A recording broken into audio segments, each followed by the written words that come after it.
कहा है कि ड्रग माफिया का जो है जितनी भी प्रॉपर्टी है उसको हम जब्त करेंगे, ऐसा हम एक कानून बनाने जा रहे हैं। क्या समझ सकते हैं? देखिए, हम तो पहले से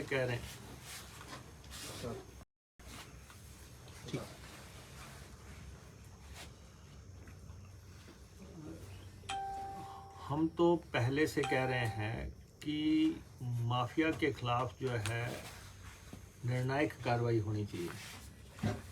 और हिमाचल प्रदेश में माफिया दंदना रहा है और सरकार के संरक्षण में दंदना रहा है। उनकी संपत्तियां जब्त होने, संपत्तियां कुर्क होने का कानून तो की बात तो हम कर ही रहे हैं, लेकिन सवाल ये है कि पिछले 4 वर्षों में माफिया ने तमाम सीमाएं लांघ दी हैं और भारतीय जनता पार्टी के नेता और विशेषकर मुख्यमंत्री जब भी आते हैं तो वो ये दलील देके कि कांग्रेस के समय में ऐसा होता था। कांग्रेस को कोस कोस के कब तक वो माफिया को जो है हवा देते रहेंगे। जहां तक हम बार बार कह रहे हैं कि ऊना जिला में खनन माफिया ने तमाम रिकॉर्ड तोड़ दिए हैं। खनन माफिया ने स्वां की 1300 करोड़ रुपए की चैनलाइजेशन को नुकसान पहुंचाया है और साथ ही सारे स्वां का चीरहरण किया है और पूरे उत्तर भारत में जो है यहाँ का रेत जो है पहुंचा है, चाहे वो दिल्ली हो, चाहे अमृतसर, जलंधर, लुधियाना, हर तरफ जो है यहाँ से ही रेत सप्लाई हुआ है। और एक बात मुझे बड़ी स्पष्ट कहनी है कि मुख्यमंत्री को लीज में और लूट में फर्क समझ होना चाहिए। वो कहते हैं कि लीजें दी, लीज देना और लूट करना दो अलग मसले हैं। लीज से सरकार को रॉयल्टी आती है, लेकिन सारी लीजें बंद करके वहां पे जो है लूट के सौदागरों को बैठा देना। सारे स्वां में लूट हुई है जो माफिया ने की है, और माफिया वो उंगलियों पे है लोगों के, गिने हुए माफिया है। लोगों को पूरा पहचाना किन लोगों ने जो है 50-50, 60-60 टन जो है ट्रकों में लाद के और टिपरों में लाद के पूरे उत्तर भारत में सप्लाई किए हैं। इसलिए मुख्यमंत्री चाह के भी उन पे कार्रवाई नहीं करना चाहते। मुख्यमंत्री उन पे कभी कार्रवाई नहीं करेंगे, क्योंकि वो असल में तो मुख्यमंत्री के मित्रों ने लूट मचाई, जिनको ये मित्र कहते हैं बार बार। उन मित्रों ने यहाँ पे खुल के जो है लूट मचाई है और सारा स्वां जो है उसको इस ढंग से छलनी किया कि दिल्ली बैठे नेशनल ग्रीन ट्रिब्यूनल को खबर हो गई। ग्रीन ट्रिब्यूनल से लोग आ गए, वहाँ से टीम आ गई, उसने असेस कर लिया कि स्वां का किस ढंग से हालत बिगाड़ी गई है, और उसके बाद पूरे स्वां में रेत पे रोक लगा दी गई, ऑर्डर पास किया गया। लेकिन यहाँ इम्प्लीमेंट वो इसलिए नहीं हो पा रहा क्योंकि सरकार इस माफिया के पीछे है, गवर्नमेंट का पूरा हाथ है। इसलिए माफिया जो है दंदना रहा है। चाहे वो मैं देखता हूँ चाहे संतोगढ़ का पुल हो, चाहे ये हरोली का पुल हो, चाहे उससे अगला पुल हो, आप शरेआम देख सकते हैं। इससे ज़्यादा बेशर्मी से माइनिंग कभी नहीं हुई। और बार बार ये कह के कि कांग्रेस के समय में होता था, कांग्रेस के समय लीजें थी। अरे भाई, आप आते ही लीजें सारी तो एक्टिवेटेड ही नहीं है, लीज तो कोई एक्टिवेटेड नहीं है। और ये कंसेप्ट था कि लीज से सरकार को रॉयल्टी मिलेगी। रॉयल्टी का तो कोई बात ही नहीं रही, सरकार को तो कुछ मिल ही नहीं रहा है। सारा लूट का ये जो है साम्राज्य है, बहुत बड़ा लूट यहाँ पे हुई है और उसमें बड़े बड़े लोग शामिल हैं, बड़े बड़े महारथी शामिल हैं, जो इस सरकार में कहते कहाते लोग हैं जिन्होंने इसको संचालित किया है। तो मैं एक बार फिर से मुख्यमंत्री को कहना चाहूँगा, यहाँ ऊना में आके माफिया को शय मत दो, माफिया को शय मत दो और इन पे नकेल डालने, इन पे अंकुश डालने। और क्योंकि इन्होंने एक सीधा सा फार्मूला निकाल रखा है कि ये कह के कि कांग्रेस किस में से हो रहा है, तो ये कह के जो है इन्होंने अपना जो है ये लूट का सल्तनत चला रखी है। और जब मुख्यमंत्री इस पे बोलते हैं कि ये ऐसा था वैसा था, तो ये कई फोल्ड बढ़ जाता है। और दूसरा जो है, जहाँ तक शराब माफिया की बात है, शराब का मुख्यमंत्री बताएं कि 4 साल से शराब के ठेके नीलाम क्यों नहीं हो रहे हैं। 4 साल से शराब के ठेके नीलाम नहीं हुए, और पहले साल को छोड़ के अब तक अब फिर जो है मीटिंगें रखी हैं और जो है उसको आगे बढ़ा रहे हैं। जिस शराब से प्रदेश सरकार को अरबों रुपए की इनकम की इंक्रीज होनी थी, चंद लोग जो है ठेके आगे सरकाने के लिए, ठेके उन्हीं ठेकों को द्वारा काम दिलाने के लिए जो है उसमें अंदर खाते बहुत बड़ी डील्स हो रही हैं, उसमें जो है सौदेबाजी हो रही है, उसके लिए जो है उगाही हो रही है पूरे प्रदेश में कि जी इसको जो है ठेके नीलाम नहीं होने देने हैं और ठेकों को आगे बढ़ाना है। तो 4-4 साल तो कभी भी नहीं होता, कोई एक आधा साल समझ में आ सकता था कि हाँ कोई समय ऐसा आ गया, लेकिन और जो समानांतर साम्राज्य जो चला अवैध शराब का, वो तो इसी वजह से चला। जितना बड़ा वैध साम्राज्य उतना ही अवैध साम्राज्य। और अगर फैक्ट्रियाँ चली हैं, बद्दी में चली है, नालागढ़ में चली है, हमीरपुर में चली है फैक्ट्रियाँ, तो सरकार के उसमें नॉलेज में रही होंगी, पुलिस को भी पता होगा, आबकारी डिपार्टमेंट को भी पता होगा। अब डिपार्टमेंट कह रहा है हमने 10 करोड़ रुपए का जुर्माना कर दिया, हमने इतनी स्पिरिट पकड़ ली, हमने इतनी पेटियां पकड़ ली। हम कहते हैं कि जो भी व्यक्ति है उसको जो है आप जिसने जो भी इस कारोबार में शामिल है, जो भी अवैध के कारोबार में शामिल है, आप उनको जो भी सजा देना चाहते हैं खुले दिल से सजा दें। क्योंकि ये कहा कि गढ़शंकर में अभी हिमाचल पुलिस ने एक व्यक्ति को पकड़ा जिसके तार हिमाचल के किसी पॉलिटिशियन के साथ जुड़े हुए हैं, नहीं चिट्टा के केस में। नहीं, वो तो लगातार ये कोशिश कर रहे हैं, उनकी तो लगातार ये कोशिश चल रही है कि पहले वहाँ पे कोई हमीरपुर में पकड़ा कि जी वो उनके फोटो जो है मुकेश अग्निहोत्री के साथ है, उसके फोटो फलां के साथ है। फोटो तो यहाँ पे जो रंगीलू पकड़ा है, जो मास्टरमाइंड है बंगाणा का, उनके इनके मंत्री के साथ फोटो है। तो क्या मंत्री शामिल हो गए उसमें? हम कह रहे हैं कि शराब का जो किंग पिन है, चाहे वो है जो पालमपुर से पंचरुखी का व्यक्ति है गोरू, और जो रंगीलू, जिन्होंने यहाँ पे फार्मूले दिए शराब बनाने के, जिन्होंने किस ढंग से फैक्ट्रियाँ लगाई जा सकती हूँ वो दिए, वो लोग जो है किस पार्टी से जुड़े हुए लोग हैं? वो दोनों लोग जो हैं जिन्होंने जो अवैध शराब बनाने का फार्मूला दिया या अवैध शराब के कारखाने लगाए, वो किन के लोग हैं? तो इसलिए जो है किसी पे उंगली उठाने की कोशिश करने की बजाय इतने बड़े मामले को दफन नहीं किया जा सकता। ये बहुत बड़े पैमाने का है। ये इसमें 4 साल से अगर लूट हो रही है तो बिना और संरक्षण किसका होता है? सरकार का होता है। अब अगर चिट्टे का कोई व्यक्ति पकड़ा है तो हम तो कह रहे हैं, ये बार बार कह रहे हैं कि चिट्टे का जो है व्यक्ति पकड़ा गया, और ये कह रहे हैं कि जी पहले जो है उन पे एक्शन नहीं होता था। अरे भाई, अगर आज पकड़ा गया है तो बिक रहा होगा ना, अगर यहाँ पे बिक रहा है तभी पकड़ा होगा ना। और बड़े पैमाने पे जो है चिट्टा बिका है पूरे प्रदेश में जो हालत रही है, और बड़े बड़े जो है पहाड़ तक चढ़ गया चिट्टा। जो हमारे ट्राइबल इलाके हैं, हमारे पहाड़ी इलाके हैं, उन सब इलाकों में चिट्टे का खेपें पहुंचने लग पड़ी। और आप जो है अभी हम तो फिर भी बॉर्डर पे बैठे हैं, हमारी तो दिक्कतें हो सकती हैं, लेकिन अब तो पूरे प्रदेश में फैल गया है। तो फैला किसके? आपके समय में जितना चिट्टे का कारोबार हुआ है कभी भी नहीं हुआ।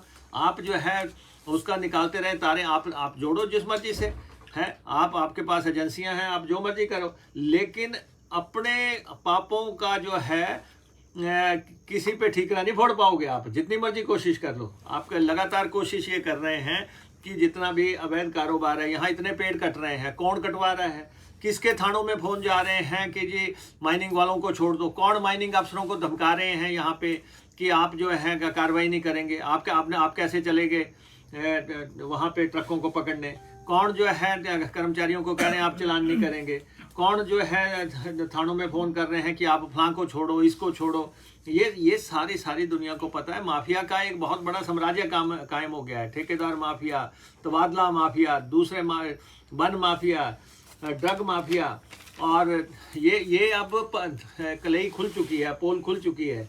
अब ये कोशिश की जा रही है कि किसी ढंग से हम जो है विपक्ष के नेताओं को पे कीचड़ उछालने की कोशिश कर रहे हैं। मुख्यमंत्री इसमें कामयाब नहीं होंगे। 4 साल में मुख्यमंत्री के जेरे साया ये सब कुछ हुआ है। सर, मुख्यमंत्री के संरक्षण में हुआ है। प्रदेश सरकार ने बैककॉल ऑर्डर से प्रदेश में माइनिंग की इजाजत दे दी है। कांग्रेस का इसमें क्या रुख है? नहीं, देखिए, हमने तो पहले कहा था, हमने मैकेनिकल माइनिंग तक इसको जो है इसको जो हमने सीमित रखा था। और ये जो जेसीबीज लगाने की जो परमिशन की बात है, इसमें जो हो रहा है, जो खेल हो रहा है, वो भी छुपा नहीं है लोगों से। किस ढंग से यहाँ पे इसकी इजाज़त से पहले क्या क्या यहाँ पे जिलों में हुआ है, ये भी सबको मालूम है। तो इसलिए एक तरफ तो यहाँ पे नेशनल ग्रीन ट्रिब्यूनल पहुँच गया, एक तरफ नेशनल ग्रीन ट्रिब्यूनल के फैसले आ गए, और ऊपर से जो है आप उसके बावजूद भी आप जो है जेसीबीज की परमिशंस दे रहे हैं, प्लान दे रहे हैं। और ये हाल तो आपका सामने हो गया है, किस ढंग से ठेकेदारों तक को हड़तालें करनी पड़ गई हैं, और किस ढंग से सरकार में 200 करोड़ 150 करोड़ के टेंडर लग रहे हैं। आईपीएच डिपार्टमेंट में 150 करोड़ के टेंडर लग रहे हैं। आप बताएं कि ये टेंडर लगाने के लिए टेंडर की सारी शर्तें बदली जा रही हैं। 7-7, 8-8 बार टेंडर्स की शर्तें बदल दी गई, और वो लेटर एक पिन पॉइंट करके कि किसको टेंडर मिलना है और वो कौन लोग हैं। 7-8 लोग जो हैं लगातार टेंडर ले रहे हैं, जिन्होंने 5-5, 700 करोड़ रुपए के टेंडर ले लिए हिमाचल प्रदेश में। इससे बड़ा घोटाला क्या हो सकता है? ये सारी बातें जो है लगातार सामने आ रही हैं। मुख्यमंत्री जी का जो यहाँ आके प्रयास है, मुख्यमंत्री कहते हैं कि ये कांग्रेसी बोल रहे हैं, कांग्रेसियों ने तो बोलना है, कांग्रेस विपक्ष में है। और इसलिए जो जिस ढंग से हिमाचल प्रदेश में बेरोजगारों के साथ खिलवाड़ हुआ है, आपने जो है मेरिट पे नौकरी नहीं छोड़ी। आप जो है भाजपा की सरकार भाजपाइयों के लिए सिर्फ जो है चोर दरवाजे से नौकरी दे रहे हैं, और ना सबॉर्डिनेट सिलेक्शन कमीशन से, ना पब्लिक सर्विस कमीशन से चोर दरवाजे से नौकरियां दे रहे हैं। ये बहुत बड़ा स्कैंडल हो गया है, नौकरियों का बहुत बड़ा स्कैंडल हो गया हिमाचल प्रदेश में। मुख्यमंत्री ने कहा जी कि नेता विपक्ष जो है वो जो आता है वो बोल देते हैं। मैं बोल रहा हूँ तो उनको दिक्कत हो रही है। हमें उनसे कोई दिक्कत नहीं हो रही है। वो चिल्ला के बोलें, वो गला फाड़ के बोलें, हमें कोई दिक्कत नहीं है मुख्यमंत्री से। मुख्यमंत्री को क्योंकि ऐसा है, अब पर्दा उठने लगा है। वो जो शराफत का ढोंग यहाँ पे फैला रखा था, जो चोड़ा ओढ़ रखा था, वो अब उठने लग पड़ा है कि ये जितना भी माफिया है ये मुख्यमंत्री के संरक्षण में है। अदरवाइज मुख्यमंत्री आके यहाँ पे पहले होता था कि आके मुख्यमंत्री डायरेक्ट करते थे कि ऐसा नहीं होगा। मुख्यमंत्री आके शह देते हैं कि आप करो, डट के करो, मैं पीछे हूँ। मुख्यमंत्री ने कहा जी कि नेता विपक्ष बड़ी जल्दी में है। मुख्यमंत्री के कई कैंडिडेट है, वो मुख्यमंत्री बने फिरते हैं, और इतनी आसानी से नहीं आने देंगे। कहते हैं हम क्लीन स्वीप करेंगे और उन जिला को भी आगे ऐसा है मुख्यमंत्री एक्सीडेंटल मुख्यमंत्री हैं। उनको कुर्सी मिल गई, कुर्सी बचा नहीं पाएंगे, ये मैं आपको कह देता हूँ। कुर्सी जानी है 6 महीने के अंदर। जितना मर्जी वो साजिशें लड़ने, षड्यंत्र कर ले, मुख्यमंत्री को जो है अब जाना है। अब वो कह रहे हैं कि मैं रिपीट करूंगा। मिशन रिपीट का मतलब कोई नहीं। जिस ढंग से पहले 4-0 हुआ है वही आगे 8-60 होगा। और बाकी जहाँ तक उन्होंने कहा कि पंजाब में सरकार बनेगी, पंजाब में भाजपा जो है कोसों दूर नजर नहीं आएगी, और 5 राज्यों में भाजपा जाएगी, 5 राज्यों में भाजपा जाएगी। और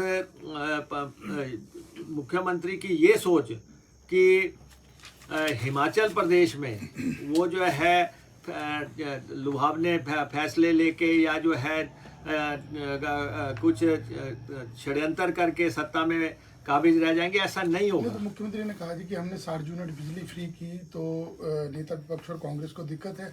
अभी तो कहते हैं ये करंट लगा है, अभी बजट आने वाला है, जो हो पाएगा हम सब करेंगे। अब घोषणाएं हैं, कोई इम्प्लीमेंटेशन तो है नहीं। अंतिम वर्ष है, आप बजट में जो मर्जी लिखते रहो, आप बजट में कुछ भी लिखो लेकिन आप उसको इम्प्लीमेंट तो कर नहीं पाओगे। वो जो है आपको पता है कि आपने देना नहीं है, देना तो जो देना अब कांग्रेस ने देना, ये कांग्रेस की सरकार बनेगी, कांग्रेस ने देना। आप तो अब औपचारिकता है, ऐलान बयान घोषणा तक आप सीमित है। अब आओ पत्थर लगाओ, ऐलान करो, बयान करो, बस यही है। लेकिन इस साल में आपको वोट नहीं मिलेंगे, जो मर्जी कर लें, आपका जाना तय है, आपका मार्ग प्रशस्त हो रहा है। और हमने कहा कि 2 चीज़ों पे नीति बनेगी, बिजली पे भी हमने कहा था कि बिजली पे नीति बनेगी, आपने 60, और हमने कहा था मुफ्त बिजली की बात हमने की, तो आपने फटाफट 60 यूनिट का ऐलान कर दिया। 60 यूनिट ये ऊर्जा राज्य है जो प्रदेश बिजली बना रहा है, जो 10-15 हज़ार मेगावाट बिजली बना रहा है, वहाँ के लोगों को 60 यूनिट का झुंझुना थमा रहे हो आप, और चैंपियन बनने की कोशिश कर रहे हो। इसी ढंग से सीमेंट का हमने कहा था कि सीमेंट पे नीति बनेगी। 260 रुपये की बोरी होती थी और वो 450 रुपये हो गई, और हमने ये दोनों चीज़ों पे बात कर रखी है, और निर्णायक राहत हम लोगों को इन दोनों मसलों में देंगे। क्या ऐसा लगता है जी कि चुनावी वर्ष में नए जिलों के गठन को लेकर के भी बीजेपी कोई दाव खेल सकती है? कैबिनेट मंत्री हैं राकेश पठानिया, वो नूरपुर, और आजकल देहरा से जो परागपुर से है उद्योग मंत्री, उन्होंने कहा कि अगर ऐसी बात आएगी तो हम इन जिलों इनकी भी बात रखें। नहीं, अभी तो मंत्री आपस में लड़ रहे हैं। अभी एक मंत्री कह रहा है फलां जिला बनाओ, दूसरा कह रहा है कि अगर आएगी तो हम अपनी लड़ाई लड़ेंगे। ये तो इनको फैसला करना है, जब इनके कैबिनेट के लोग जो है सार्वजनिक तौर पे तो लड़ रहे हैं, तो फैसला ये तो इनको देखना है। बाकी एक बात मैं मुख्यमंत्री को कह देता हूँ, आज मुख्यमंत्री ने कहा, उनको पता होना चाहिए ये भाजपा वो पार्टी है जिन्होंने हिमाचल के को बनने का विरोध किया। जब हिमाचल बन रहे थे, ये उस पार्टी के वारिस हैं जो महापंजाब की वकालत कर रहे थे। ये वो लोग हैं, और 1971 में ऊना जिला बन चुका है। 50 साल बाद ये ऊना को पंजाब से जोड़ने की जो बात कर रहे हैं, और उस 1971 में उसी दिन ऊना और उसी दिन हमीरपुर बने हैं। मुख्यमंत्री जी को ये भी समझ आना चाहिए कि जो आधा हिमाचल है वो पंजाब से ही आया है, कांगड़ा भी पंजाब से आया है, हमीरपुर भी पंजाब से आया है, ऊना भी पंजाब से आया है, कुल्लू भी पंजाब से आया है, लाहौल स्पीति भी पंजाब से आया है, नालागढ़ भी पंजाब से आया है, कसुम्पटी भी पंजाब से आया है। और इसलिए जो है ये कहना कि ऊना पंजाब से आया है, उनकी जो है उनको पता होना चाहिए कि 34 कॉन्स्टिट्यूंसीज ऐसी हैं जो पंजाब से ही आई हैं और एक ही समय में आई हैं। तो आधा हिमाचल जो है पंजाब से आया है, और वो कह रहे थे कि विकास जो है अब शुरू हो रहा है। अब से उस चलो हमारे मुख्यमंत्री को तो कोई श्रेय देना नहीं है, लेकिन कम से कम शांता कुमार और प्रेम कुमार धूमल की तो लिहाज कर ली होती। वो जो आपके भी मुख्यमंत्री 2 दफ़ा शांता कुमार रहे, 2 दफ़ा धूमल रहे, और लगभग जो है इन दोनों ने 15 साल के आसपास शासन किया हिमाचल प्रदेश पे। उन्होंने तो अपने मुख्यमंत्रियों को भी सिफर बता दिया कि उनकी कोई नहीं थी, और जिसने एक्चुअली शून्य काम किया वो चैंपियन बनने की कोशिश कर रहा है। इन्होंने कहा कि आपने अपने कार्यकाल में ना सिलेंडर दिए मुफ्त, ना आपने जो हिम केयर है जैसी स्कीम या फिर सहारा जैसी स्कीम शुरू कर पाए, और हमें कहते वो इस बात के लिए कोस रहे हैं। देखिए, उज्ज्वला योजना अपने आप में घोटाला है। जब 2014 था उस समय सिलेंडर 400-450 रुपये का था, और अगर एक साल में एक परिवार एक सिलेंडर इस्तेमाल करता है एक महीने में, तो 12 सिलेंडर्स का कितनी कीमत हो गई? 4800 रुपया। 4800 रुपया आपने सिलेंडर कर दिया 1000 रुपये का, तो 12 सिलेंडरों की कितनी कीमत हो गई? 12,000 रुपया। और डिफरेंस इनका निकाल लो, वो हो गया 7200 रुपया। 7200 रुपया आपने बड़ा हुआ ले लिया। उसके बाद आपने उनको एक चूल्हा और कनेक्शन दे दिया, कितने का था? 2000 रुपये का। 2000 को माइनस कर दो, बाकी कितनी बड़ी? 5200 रुपया। 5200 रुपये की कमाई करके आपने उज्ज्वला योजना चलाई है। लोगों को ऐसा झांसा दिया आपने है, और उन्हीं का पैसा भी उनको एक सिलेंडर दे के लुभावना दिखा गए और उनसे जो है 5200 रुपया एक साल में अपनी जेब में डाल लिया। ये योजना है इनकी, है 400 रुपये का सिलेंडर 1000 रुपये में करके एक चोला ओढ़ के योजना चला दी। तो हर योजना का जो है अभी जब इसकी रिपोर्ट आई थी कैग की, उसमें ये आ गया कि 75% 80% योजनाएं तो इनकी जो है टेक ऑफ ही नहीं हुई।